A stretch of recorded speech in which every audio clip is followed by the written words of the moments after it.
This is not Finland. This is not Norway. This is not a place where Vikings are born, but this is a place of Gorkhas, you know?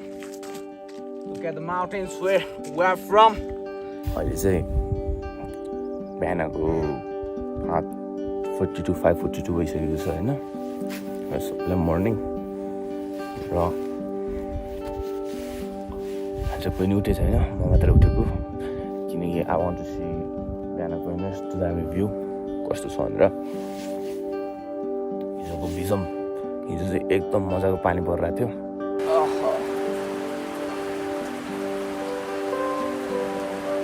Trekking जान चाहिँ मजा छ तर यो सिजनमा चाहिँ अलिकति पानीको नि डर हुने रहेछ अनि जुगाहरू कति छ के जुगा भनेरै साध्य छैन यहाँ खुट्टैभरि रगत चुसेर रगत ताम्मै पारिदियो पछाडि छ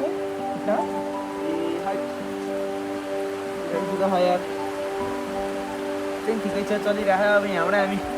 जानुपर्ने हुन्छ अब अर्को डेस्टिनेसन आज हामी कुमै सियोर पुग्नेछौँ र this is how we do mind refresh गर्नलाई चाहिँ ट्रेकिङ इज भेरी इम्पोर्टेन्ट है ट्रेकिङ चाहिँ एकदम यो हेर त खाइरो यस्तो मोटाको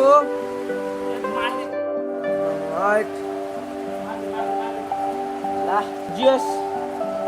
एडभेन्चर भन्दा नि एकदम थ्रिलिङ भइरहेको क्या थ्रिलिङ भन्छ नि के कहिले कता हराउने अहिले पानी परिदिने ठिक छ लेट्स गो लाइक यस्तो ठाउँमा आइसि होइन यस्तो प्लेसमा आइसि कि कस्तो अर्कै पिस अर्कै आनन्द हुन्छ कि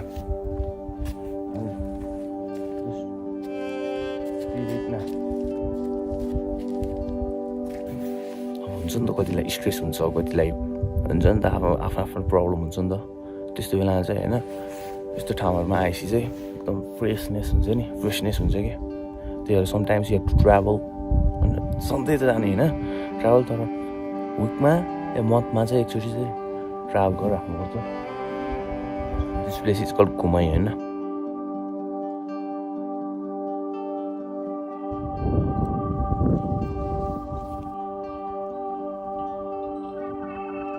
यो माथि आएर के 1-2 वर्ष के फुल के ट्रेनिङ गर्नु खतरा हुन्छ होला है त्यस्तै स्टामिना हुने त्यस्तै बल हुने guys if you are wrestler trainer or होइन यस्तो ठाउँमा आउनु होला स्टाम्प मारेर टक्क हान्नु त माइक टाइसन भन्छ Mike Tyson this is how legends born you no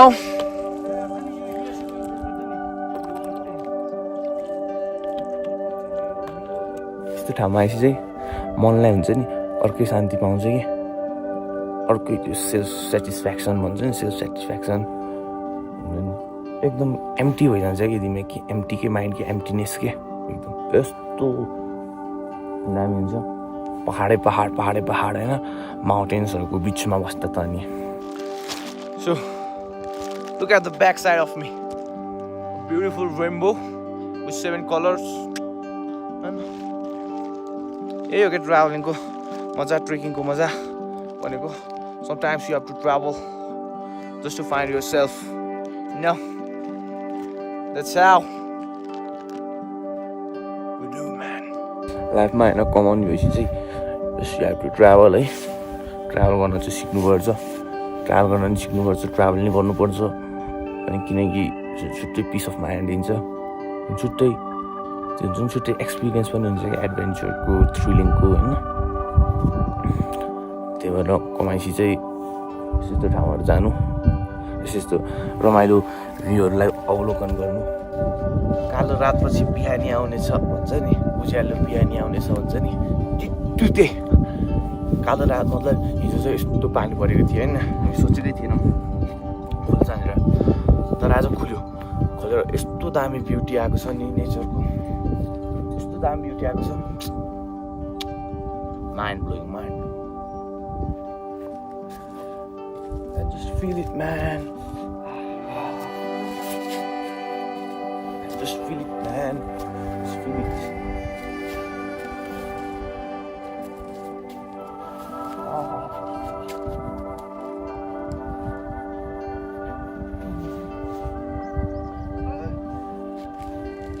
ट्रेकिङको चाहिँ ट्रेकिङबाट माथि चाहिँ गएर त्यो एउटा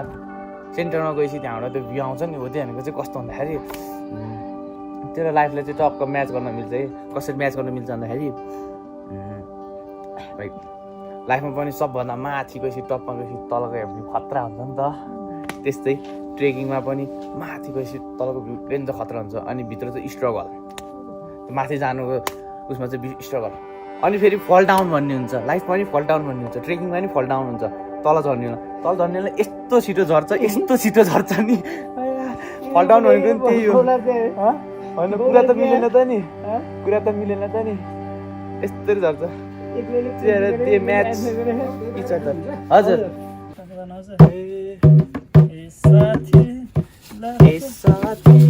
लड्के जो बन गइसक्यो गन्दा गन्दै धुन्दारी अलि आइन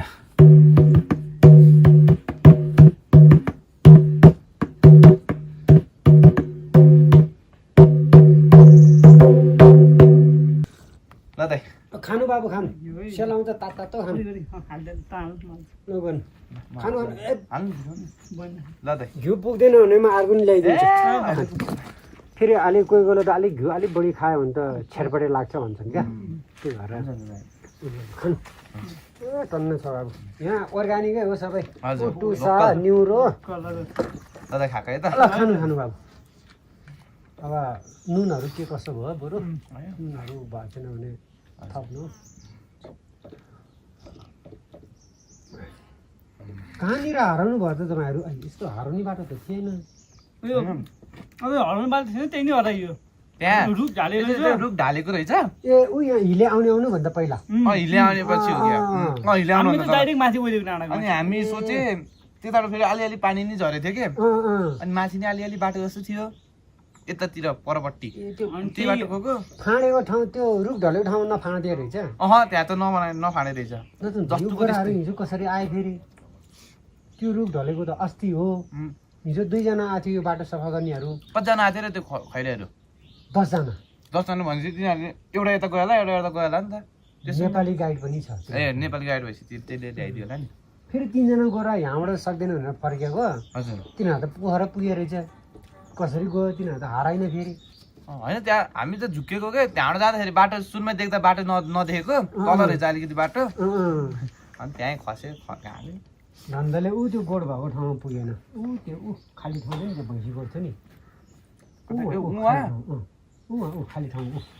त्यहाँ त पुगेन होला तर एउटा खाली ठाउँ चाहिँ पुगेकै थियो हामी सम्म थियो त्यहाँ पुग्यो भने त त्यहाँ भैँसी के ऊ त्यो हो र ऊ त्यो सम्म ठाउँ छैन होइन पुग्यो गोठमा पुगेको होइन ए हो क्या यो तलपट्टिमा पुग्नु भयो यहाँ पुग्यो यहाँबाट अनि माथि गएको तलकोमा हजुर ए यो भनेको त अलिक तलै ऊ बाटो त ऊ त्यो कुहिरो लागेको थियो अलिकति मुनतिरबाट हो उहाँ त हामी त टन्नै अनि उहाँबाट फेरि माथि गयो अनि फेरि यो बाटो हिजो फान्न आएको मान्छेहरूले नि त्यहाँ निशानी देखाइरहेको हुन्थ्यो त यो बाटो ब्लक छ भने यसो अलिकति केही न के लेखेको या कुनै एउटा चिन्हल गरिदिने रुखहरू तासेर चिन्हल गरिदियो त सजिलो हुन्थ्यो त दुःख पाइन्थ्यो नि